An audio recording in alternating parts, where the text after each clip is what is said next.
I went back to the Edmonton Women's March this year. I still don't understand what the march was all about except self-delusion and first world grievance mongering.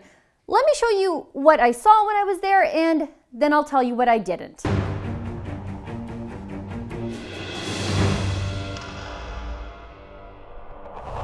The Women's March in Edmonton was held on the steps of the legislature January 20th to commemorate, well, I'm really not all that sure, but it is held on the anniversary of Donald Trump's inauguration, so I guess, I don't know, that's something.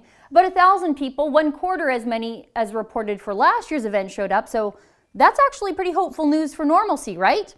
Now, I went there and I was as inconspicuous as I could possibly be, since I didn't need a repeat of what happened last year when I was pretty easily identifiable as myself from the rebel media. Here's a brief refresher for those of you who don't know what happened to me at last year's Women's March. We're just trying to have a conversation here. I'm trying to have a conversation with you. Go away. Get out of my fucking face. I will break your camera. You do not have the right to... Whoa! Guys, stop. Let's calm down. Calm down. You don't have the right to film me everywhere you go. So to avoid any politically motivated violence against me while I'm simply just trying to have a conversation, I didn't bring my usual camera kit. I went there completely as an observer who happened to have a small camera. I went there this year to observe the local feminists in their natural habitat with the rest of the herd, sort of like a wildlife photographer. I was there to get the story, not be the story. Now, as best as I can tell from the signage, this was a pro-communist, pro-abortion, pro-vagina rally for people who don't think they have all the same rights as everyone else, but actually do. Oh, and there was a hefty amount of delusion with regard to Hillary Clinton's aspirations for the presidency. It was basically an NDP rally for the proletariat ladies and all their beta male friends.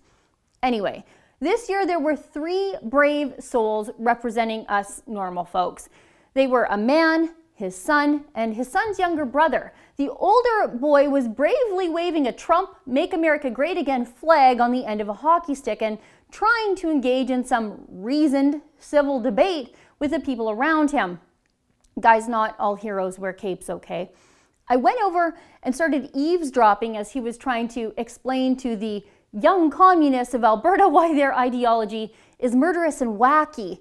Here's some of that. Class warfare, why wouldn't they?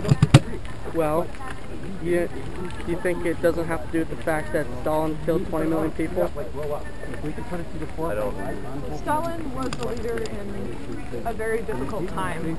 I spoke to the young man's father about his thoughts on the Women's March and the message of the Women's March, whatever that message might be. Here. I look back, I step back, and all I see is dysfunction. I don't see one set of unified voices. Why are these women not standing up for Iran and what's being oppressed over there? Look what's happening right now. The people are taking to the streets to fight against people that believe in Sharia law, where Sharia law oppresses women. Now the dad makes a great point. Here's Iranian-born Liberal MP Maryam Monsef at the Women's March. She'll show up for an anti-Trump march complaining about being oppressed in the middle of NAFTA renegotiations at that, but she can't march or even send a tweet to support the women fighting for actual human rights in her birth country of Iran, and those women are being disappeared and tortured for their efforts. Now, I was finally able to speak to the young man about why he came down to a vehemently anti-Trump rally with a Trump flag. Just listen. Why'd you come out here with your Trump flag? It might sound bad, but I kind of wanted to get a rise out of some people just to see how far they would go, to see someone who disagrees with them. So far, nothing violent, but I have been called pretty rude names. They've been accusing me of trying to, like, well, not accusing me, but they're like, oh, I'm protecting you from my daughters. Yeah, I overheard them calling you a rape apologist. Yeah, I hate rapists. Rapists go to jail in our country. Yeah, they go to jail for quite a long time. Now on to what I didn't see, or rather what I didn't hear. Not one of the speakers, and neither one of the 2 co-organizers even addressed the elephant on the legislature grounds, and I suppose that elephant was me, or rather the violence that happened to me and the feminists who saw what happened but helped my attacker escape into the crowd and then told me that I was the one who was asking for it. These are the sorts of feminists who claim to be marching against violence against women, to the very extreme point that they would consider the heterosexual male gaze to be some sort of microaggression against women. One of the organizers, Paula Kerman, even made sure that one of the ground rules was that there was no swearing at her event, yet she couldn't acknowledge what happened there the year before.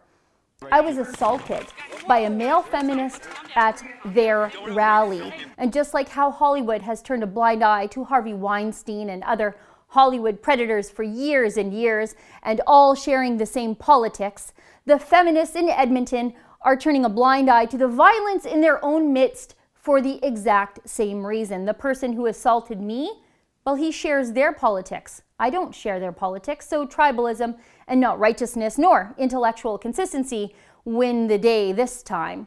And worse yet, the feminists in Edmonton just set a very dangerous standard. The message they send is that you can assault a conservative woman and you don't even have to leave their tribe. It's not even worth bringing it up. They put a target on all of us now. Women like me, we don't matter to feminists. We have the wrong opinions, and we don't see ourselves as perpetual victims in need of endless emotional coddling and special rules so that we can succeed. We just believe in merit and hard work. Despite the violence against me last year, I went to that women's march. I strolled right in, unafraid, because I refused to be scared and bullied and threatened out of doing my job. I don't need the acknowledgement of my political enemies and feminists, nor the mainstream media, who refuse to ask questions of the organizers about what happened to me last year or how the organizers would make the changes to keep women like me safe this year. You know, asking the questions the mainstream media would ask of any conservative. If I hadn't gone to the Women's March this year, it would mean the bullies have won. The politically motivated violence against me would have been effective, that they, got the best of me. Does it seem like they have? For the Rebel.media, I'm Sheila Gunn Reid. Did you know that I host my own weekly show here on The Rebel? It's called The Gun Show. We cover topics facing Albertans and the rest of the country. To get access to my show and the rest of our amazing premium content, become a Rebel subscriber today.